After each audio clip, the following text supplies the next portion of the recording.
isang pagpalangar po mga kalingap, mga kabente. Narito po ngayon sa lugar nila Bina. Tao po. Sarado yung tindahan nila, ano? Ruel. May dala po akong bigas.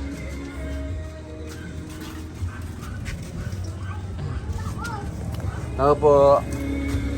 Tao po. Tao po. Ano, Ruel? Sige lang, sige lang. Ano, natulog ka? Tulog ata si Divine. Hi. Tulog ata si... nagsarado lang sila. Ruel. Okay na po, na-opera na po. Bina. Yan ang ginagawa mo. Nagluluto. O bakit doble ang damit mo? Eh, joke lang. May dala akong bigas. Sabi ni Kuya, wala na daw kayong bigas. Ano niluluto mo ngayon? Karne. Eh, karne. Kaya, amoy karning baboy. Konti lang naman po sa trabaho nito. Binigyan. Ano nga amoy, karning baboy. Nilalaga mo? Kaya pala. Konti lang naman. Okay lang. Ang importante may ulam. Ingil ako pagbuhat. Ano, kamusta kayo yung Sanada? Okay man? Okay na na. Na-operahan na. Thank you man. Pinag-pray ko yun. Salamat. Kumusta ka man? Ayos ka lang? Opo. Anong oras ka nagising? Ano, pag minsan hindi ako maaga pa man din. Tapos sa gabi natulog kang maaga? Opo. Kumusta man sa pakiramdam? Okay man po. Ikumpara sa dati? Kumpara sa dati, iniinom ko ba? Oo. Mas okay yung ngayon o mas okay yung dati? Okay po. Kasi yung dati, grabe ang bigat sa katawan. Tapos tanghali ka nagising, Ganon din sila, Rubilin. Pero pag di ka nakakatulog, pwede na di ba inumin yung... Oo, pag hindi ka nakatulog, saka ka lang mainom ng ganun. Opo. Kasi mataas na dosage yun masusobrahan ka naman sa gamot kapag na grabe ang ininom mo. Yung reseta sa'yo, nasa limang tablet baga, sama injection. Na ilang araw yun sa inyo, bigas? Dito po, Oo. Jasmine rice. hindi man lang araw, 1 month. Ah, Mga linggo. Kulang-kulang isang buwan. Naglinis dito si Bina, Kaso madulas. Lola, mag-ingat ka dito, malumot, grabe ang dulas. Dandahan ka lang. Sige lang. Galing ka pang nada? Napunta ko dito at sa kalsada kasi naamoy ko yung luto mo.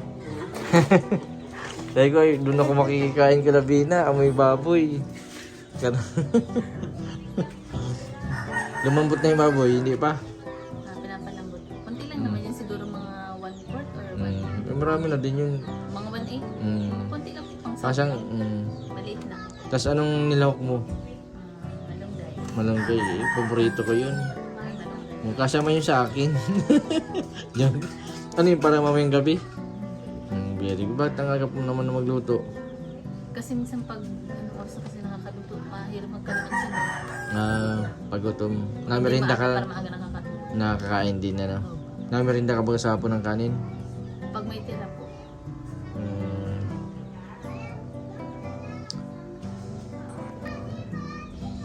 Meron po pa nagkakasakit. Lola Rupina. Ay, ako nga makati, Kailangan mag-inom po ng mga mga herbal. Wala na ako Kaya mantika. kailangan kumain ng gulay. Ang sabi sa Lola Rupina, nakakapasakit yung yung stress Kinakain. sa mga kinakain. Isip ng isip, hindi na iisip. Parang pumapayat ka Bina ngayon Ba't pumapayat ka ngayon? Bakit? Walang sa bigas. Kulang sa bigas? Bakit ilang araw na kayong kulang sa Hindi, bigas? meron man pong bigas. Tinitipid namin. Tinitipid. Kaya kulang sa bigas. Hindi lang masasayang ang luto. Pero pag maraming bigas, okay lang, maraming sayang. Kaya man ubusin, Basta kaya lang po. Ibig sabihin, yung bigas, tinitipid nyo. Opo. Pero ngayon, huwag ka na magtipid. May bigas na. Salamat Kuya Jason. Sige. Si Kuya Gab mo kasi nasa ibang lugar. Umalis. Sa kanila po. Umuwi yata si Gab. Kaya napanood ko sa vlog na maalis baga nung uling bisita baga niya dito. Sabi maalis siya. Hindi pa yata nabalik. Kaya ako muna yung mabibisita sa iyo. Sa susunod siya naman. Palit-palitan lang kung sinong bakante. Anong sabi mo, Bina? Kumusta yung pag-vlog? Okay lang. Parang pinagbabawalan. Di ba last na punta mo pa na? Okay na. Hindi man ako pinagbabawalan. Kung saan ay nung nakaraan na yun. Kasi nagka-issue baga na scout mo, vlog mo. Pangit naman baga na siyempre magkakasama kami. Tapos hindi man din na nabibisita. Kawawa man din katulad nyo. Lalo na yung may mga depression po baga. Paano kung halimbawa ako, si Robelin, scout mo vlog mo. Ako lang po ang naka-vlog kay Robelin. Walang ibang mapunta kasi yun, ako lang naka-vlog sa kanya. Paano po pag pumunta ako sa malayo? Na pwede man siyang i-vlog na kahit sino, basta kalingap. Yun. Kung sa ano kami, si Gab, hindi nga niya pinagkait ni Gab, ikaw. Na, Jason, i-vlog mo si Bina. Bisitahin mo si Bina. Kasi alam niya na hindi man siya taga dito. Saka lagi siyang busy din, may pinupuntahan. Ang gusto niya, hindi ka mapabayaan. Grabe ang malasakit. Kahit wala siya, concern pa din si Kuya Gab mo sa iyo. Salamat po talaga. Salamat din. Nakalimutan ko, Lola Rupina, yung sintrom mo. May nagpadala. Sintrom, yung capsule. Nainom ka po ng capsule na vitamins? Ano po kasi capsule? Sintrom. Hindi, nasa bottle. Meron po sinabi. Alternate po. Silver. Kaunti na lang, itamang tama. Sa susunod po pagbalik ko, nalimutan ko po galing lang po ako sa Naga. Pagka susunod po na araw, dadaling ko po dito sa inyo. Yung Anong ulam nyo kaninang tanghali? Lucky Me. Lucky Me. Lucky Me beef, Lucky Me chicken. Tapos dapat lagyan mo ng gulay, malunggay. Lagi kaming gulay. Pag naumay na. Pag gusto na Basta mag-inom ka lagi ng gamot. May gamot ka pa ng panggabi. Ilang piraso pa? Meron pa po yung binigay mo sa akin. Dalawa yun po. Dalawang banig? Opo. Iniinom po. May isang balik pa po. Sige. Basta mag-update ka na lang. Opo. Ang kagandahan sa injection, kahit nakakalipasan ka nang makalimutan mo. Mas maganda pa rin. May gamot. May gamot pa rin sa gabi. Tulong-tulong. Katulad din ni Robelin. Ikaw sa Ate Robelin. Okay man si Robelin, hindi na kami na dyan. Robelin, injection, inom mong gamot, injection. Siya mismo yung nasabi. Hindi na kami nabilin. Siya mismo na inom ng gamot. Gusto na nga mag-inom ng soft drinks. Edit mo na. Edit na. Si Robelin, nakakatikim ng soft drinks. Oo nga. Ikaw natikim ka din? Ayun sinabi ko sa'yo. Kunti lang. Nakabihira. Basta sabi na wag lang masubrahan. Ayun. Lalo na si Robelin ngayon. Kasi ang sabi ng iba, bawal ganito. Ganyan. Pagkakasakit, di pahirapan na naman. Pahirapan. Siyempre, may hindi ng tao kung puro na lang bawal, puro ganito. Lahat naman, siyempre baga ng tao, papunta tayo sa pagpahinga. Paano may enjoy yung sarili? Tama. Yun pong sinabi mo. Tama. Kaya tayo, yung iba, natatakot na sumpungin kasi ayaw nilang bumalik sa dati. Si Robelin, Bina, di man kita inaano. Kasi Robelin kasi okay na Namamanage niya na lahat ng kilos niya, lahat ng galaw niya, desisyon niya. Kaya minsan, pinapatikim ko din siya ng soft drinks. Sabi ko nga, baka mabash ako, pero yun talaga ang gusto kong paramdam sa kanya na maging maramdaman niya na normal siya. Na walang bawal, walang ganito, ganyan. Bawal lang ang sobra. Si Robelin, kahit nainom ng soft drinks, nakakatulog mo ng maayos. Sabi, kuya, pag may mga activities ang ginagawa, basta ang premyo ko, soft drinks. Sige, kalating baso. Yun talaga yung Bina, na mas maganda habang nabubuhay tayo, ma-enjoy natin ang buhay. Na isipin natin na wala tayong sakit. Si Rubilin kasi ngayon, kahit nasabihin natin na hindi siya natatakot sumpuin kasi alam niya, nandyan lang kami. Dahil kaya ng ikot ng basura, Sabado, Lunes. Ay, Martes. Martes. Hindi napunta. Hindi napunta kaya apat na na naman. Diyan lang muna po. Basta iwalay niyo yung nabubulok tapos hindi nabubulok para kinukuha. Kasi sabi nung mga nagbabasura, minsan daw Lola Rupina, hindi daw nila kinukuha kasi halo-halo. Katulad din sa ibang lugar na pag Martes yung nabubulok, tapos sunod Webes yung hindi nabubulok. Binay yung yung sabi ko sa iyo na hindi pwedeng bawal ang soft drinks pero di man kumusta okay lang pa minsan pero Ayun, hindi man limitado. po kayo nag-ano. Yun lang yung sinabi ko sa po. Kailan yung injection mo nung January 19. January 19 sa February 19 injection ulit. Feb na nga. Basta huwag kang mag-alala sa injection, ako muna ang bahala habang nagtutuloy-tuloy yung pagaling mo. Gusto ko maging katulad ka na ni Robilin na yung hindi ka na natutulala, maging okay ka, magising ka ng maaga, matulog ka ng maaga. Tapos gusto ko din na sa mga susunod magka-cellphone ka na. Mira. Para may libangan ka. Hindi ibig sabihin yung pag-cellphone na i-stress. Kasi subok na namin. Una, sinubukan namin magka-cellphone si Ate Robin. si Robilin. YouTube lang po. Tapos kanta ka na. Pa-video pa para panood lang ng mga at libangan. Tapos nagbibideo ko siya. Nagbili lang kami ng mic na Maliit. speaker na maliit tapos nagkakanta-kanta siya. Kanta-kanta. Di ba?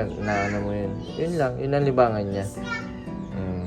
Kailangan din ng pangkontak sa mga kailangan yun makasabay kung anong nangyayari ngayon. Pero bihira. Okay lang. Basta may injection. Pag wala kang injection, hindi ka makakatulog. Gusto namin iparamdam sa mga ng depresyon na normal sila. Na walang ang sakit ninyo, parang isipin nyo, lagnat lang. Na kapag nakainom kayo makainom lang kayo ng gamot, magaling na agad, okay na. Hindi nakadepende. Pag sinumpong ka, bahala ka, itatali ka namin. Ayaw. Pagaling na lang. Pag may sumpong pati pahirapan mag-injection, Sabi ni Robelin, ang tingin daw sa gamot, lason. Ikaw din, ganun din. Hindi. Pero bakit nahihirapan kami isama ka sa clinic nung may sumpong ka? Hirapan, di ako nahirapan si mama agad ako Hindi, nung dati, nag-ano ka. Ay, yung noon pa po? Oo. Hirapan ka rin Kasi sa tricycle. kaya nga po sabi mo baga, pag nag-back to serum pahirapan dahil nga hysterical yung tao. Kasi kung hindi siya hysterical, madali siya ma-injection ng tama. Kasi nakakaintindi siya naunawaan niya. Iba-ibang si Robin din, ganun din. Kasi nga may pinagdadaanan. Tapos nagkasabay-sabay yung iniisip, bumabalik yung iniisip. Si Rubilin nga, nung sinumpong, ayaw talaga, inaabot kami ng gabi. Nang gano'n, ginalitan ko na, wala pa din. Kaya nga ang inaano nga dyan, dapat talaga sa pilitan. Wala kang magagawa, basta injectionan ka. Yun ang ginagawa namin ngayon. Kahit si Annalyn, si ata yung mama ni Casey, dun sa kanila, nagsama lang kami ng nurse. Hinawakan namin si Annalyn, tapos pina-injection na namin. Kasi malayo kasi yun, hindi napupuntahan ng doktor.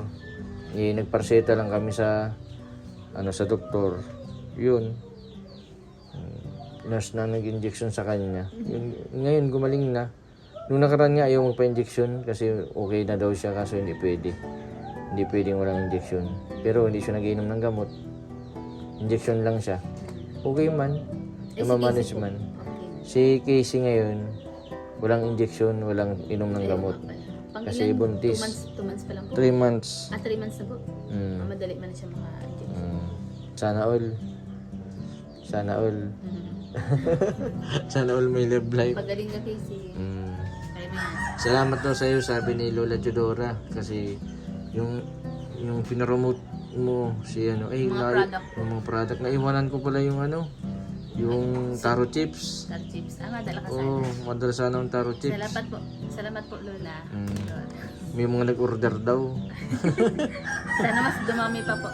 Dumami pa Order yung lang po kayo kay Lola ng sweet pili and others po na product niya.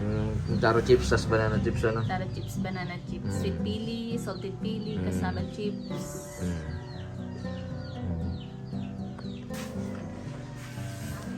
Uli na si Lola Rupina. Anong ilang taon ka na, Lola Rupina?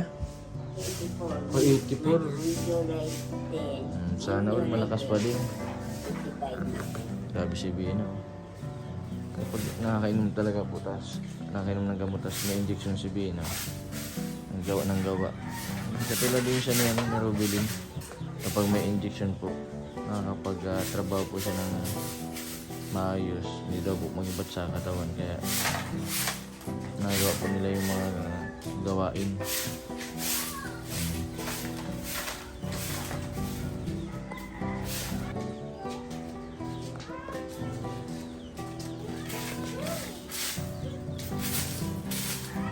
Kasi pag ni Bina, paano na pag nagbakasyon si Bina sa Manila, sa ibang lugar, paano pa nag-asawa si Bina, paano na si Lola Rupina?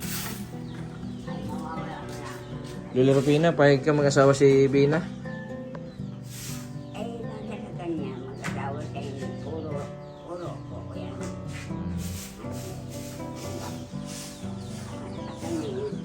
Nasa kanya yun. Na kay Bina. Ano man ipagtumbugan ako. Tawa ka na kayo. Ayaw Ilang taon ka na ngayon, Bina? ko sa sarili. 30 ka na? 34? 30. 30, 30. Kailan nga yung birthday mo? Cover 30. October 30, malapit na. Ako July 10. July 10, si mauna muna si Lola Rupina. Right.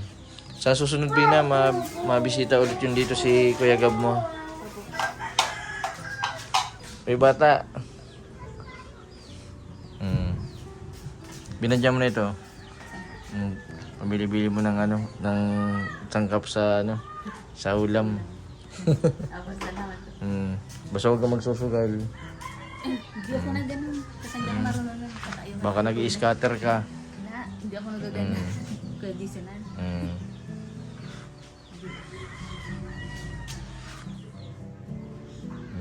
Kaya mo, Bina, wala pa tayong pambiling cellphone ngayon na. Gusto ko din na may libang-libangan ka katulad ni Rubilin. Si Rubilin, kapag walang ginagawa, nagpapanood yan ng mga YouTube, nag-tutorial yan. Kaya si Rubilin ngayon, marami nang siyang alam na yung pagluluto. Lalo na ikaw, nagluluto ka, pag nagka-cellphone, makakapanood ka ng mga recipe, yung mga dagdag kaalaman sa pagluluto. Ay, ganito pala ito, lutuin. Kung ano lang alam mo sa pagluluto, anong alam mo? Laga lang? Kanin. Adobo? Prito. Adobo. Gata. Ginisa. Paksi. Paksiw. Tama. Tama. Baka man yung Ano? paksiw parang nilaga, yung adobo parang nilaga, mas may sabaw yung adobo. Hindi. Pag na-adobo po yung si Bina, may sabaw. Kunti po. Ah. Gusto ko may sabaw kayo. Natawanan ka nila Rupina. Ano, kumusta man po ang luto ni Bina? Yung adobo po, anong lasa? Lasang tinola? Basta Bina, dasal lang palagi ha. Makakabalik din kayo sa dati. Huwag kayong magano kasi yung pasilinin natin, matatapos din yun. Saka at least pag may gagawin din, may libangan kayo, tapos may income kayo nila Ate Rubilin. Basta huwag kang magano ha, huwag para isip. Hindi pa din. Baka nainggit ka kay Casey. Hindi. Kasi medyo Easy shout out. medyo na si Jigs. Paano pag may nandigaw sa iyo?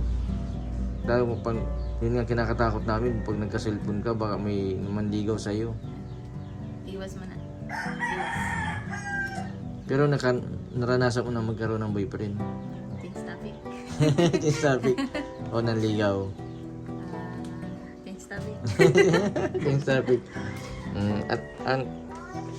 Nalaman namin nung nalarapin na si Bina kaya di na pinag-usapan ng boyfriend kasi sa boyfriend siya nagka-trauma. Kaya mo na yun. Kumusta na isa na yung mapait na alaala. Kailangan kalimutan. Move na. I-reset mo yung isip mo. Ayun na. I-reset mo yung isip mo sa simula. Si Ate Rubilin, di ba okay na siya? Okay na kasi na-reset niya yung isip niya. Hindi na siya maasawa. Hindi na. Sa Tereji, hindi din. Si Reggie, hindi mo rin masabi kasi siyempre mga bata pa sila. Lalo na si Rubilin. Nililigawan na nga nung kakambal ko si Rubilin. Kaso sabi ni Rubilin, magpaalam ka muna kay mama ko. Kaso yung mama niya patay na. Sabi nung kakambal ko, alam nga, nagpunta pa ako sa langit para magpaalam sa mama mo. Ibig sabihin nun ni Rubilin, hindi pwede. Kasi siyempre, iniisip din niya yung sakit niya. Iniisip din niya kapag baka iwan din siya. Pero hindi man yan. Kasi si Casey at Diggs nga, tingnan mo, nagkatuluyan sila. Hindi natin masabi ang panahon. Bata pa pala sila, no? Bata pa. Tanggap nilang isa't isa. Iniisip nga nila, siyempre yung ganun yung sitwasyon nila Lola Rupina, inisip nila, parang kuha silang love life, baka di sila tanggapin. Pero natanggap man nila yung isa't isa na nagkaroon sila ng sakit na depression. Ngayon okay na, nagagawa na ng tindahan si Jigs, tumutulong sa kay Lola. Nung wala pa si Jigs kay Lola, lagi may sakit si Lolo, lagi na ospital. Kasi siya nagagawa ng banana chips, tapos siya pa din ang nagtitinda. Napakasipag ng mag-asawa. Mga products po ni Ma'am Chudora. Order lang po. Bina, bakit blooming ka ngayon? Nagluluto. Nakaka-blooming pa lang pagluluto. Maligo, syempre. Ano masasabi mo, Bina, dun sa mga nag-sponsor sa'yo dito sa bahay mo? Okay na yung bahay mo, kagaraganda na. Maraming salamat syempre po kay Kuya Ban, sa iyo, sa mga naitoka pang iba mga vlogger dito, tsaka sa iba pa pong tumulong noon sa akin, mga sponsor. At pasensya po dito sa pag-renovate po sa mga sponsor po na at maraming salamat din po sa lahat ng tulong po. Doon po sa nag-sponsor po, hindi ko na po babanggitin sa tindahan po ni ate. Kasi nung tempo yun is nagbagyo at nahinto din po sa pag-work po si Kuya. Kaya wala kami iba mapapagawa na kundi yung tindahan. Pasensya na po at salamat po sa naitulong doon. Yun pala naging problema, bakit nawala bigla yung tinda, naubos agad. Kasi isang Pero buwan ngayon po ba ganun? nagtatry po na buksan. Buksan ulit. Kahit na nag-loan sa lending para masimulan ulit yung tindahan. Kasi Pasensya na po. Yung mga sponsor man ninyo, Bina, naunawa naman kayo sa mahal na mahal ka, Bina. Masaya sila kasi nakita nila gumagaling ka. Salamat. Nakakataba baga ng puso na hindi mo sila kamag-anak, hindi nyo kamag-anak, pero nabigyan po kayo ng ganito kaayos na bahay. Opo, maraming salamat po. Safe na kayo. Gano'n kay Gab. Shoutout Kuya Gab. Mag-ingat ka. Salamat sa pagbisita po. Pasalubong, sabihin mo. Pasalubong? Kaya Gab, pasalubong pag-uwi mo. Pasalubong daw po pag-uwi. Sabi ni Carlisa. Tama na isang kambing. Ay, tinapay na lang. Na tinapay. Nakakatuwa ka, Bina. Laki na ng pinagbago mo ngayon. Smell ka. Basta pag nakaramdam ka ng iba, message ka lang. Kasi nandiyan man lang kami. Nila Kuya Bal, nila Kalingap Rab, nila Gab. Kasi isa man lang ang niyan, pag sinumpong ka, ibig sabihin, wala nang epekto yung gamot. Alam naman namin na nila Kuya Roel mo, na kapag may sumpong ka na, nadoble-doble ka ng damit. Buti ka nung nakaraan, napigilan mo kinontrol mo. Yun ang lagi mong tatandaan. Pag nakontrol mo na lagi-lagi, hindi ka na para basta susumpungin. Tingnan mo si Casey, control niya yung niya ngayon, sarili niya ngayon. Kasi inisip niya yung baby niya. Kailangan maging siya, wala siyang gamot pero ayos siyang kausap. Nasikaso kami, tinimplahan kami ng kape, tapos inanong kami ng merienda. 3 months na siyang walang injection, walang gamot. Ibig sabihin, nasa isip lang talaga. Malaking tulong talaga yung ng isip. Iba talaga pag may inspirasyon. Pwede din. Mabuti man okay siya. Inspirasyon niya yung baby niya, hindi mapahamak, kaya nilalabanan niya yung sakit niya. Tama. Lola Rapina, mapunta na din po ako. Sa susunod na babalik ako. Nadaling ko yung ano, yung vitamins. So mabigay din ako sa inyo ng pera sa susunod na Ayun kay pagbalik. nanay, Oo. sentrum. Basta ingat-ingat kayo ha. Pilipina, ingat po kayo. Bawal po magkasakit. Mahal ang magkasakit. Ang dadasal naman kami. Ingat-ingat ka, Bina. Mapunta na din ako. Bakit parang iiyak ka? Hindi mo. Taga-taga lang. Salamat po sa pagbisita. Huwag kang mag-isip nung sa kuryente. Matagal pa man, pitsa 16 pa. Matrabaho muna ako. Malay mo makatulong kahit 50 pesos ang bag. Ano? Okay lang yun, 50 pesos ang bag ko. Yan po mga kalingap, mga kabing si Bina to si Laropina. Bye bye. Ano yan? Ilan yan? 20. Dito ako nagsimula. Oh, sa 20. Di ba, Bina? Thank you. Diyan ako nagsimula sa 20 ano? Sa 20. 20 cutting. Yung ribbon cutting dito, doon ako nagsimula sa nakilala. Yung pamimigay ko ng 50 20. boy na. Ngayon, 50 boy. 50 boy na. Wala ng papel na 20. Well, mapunta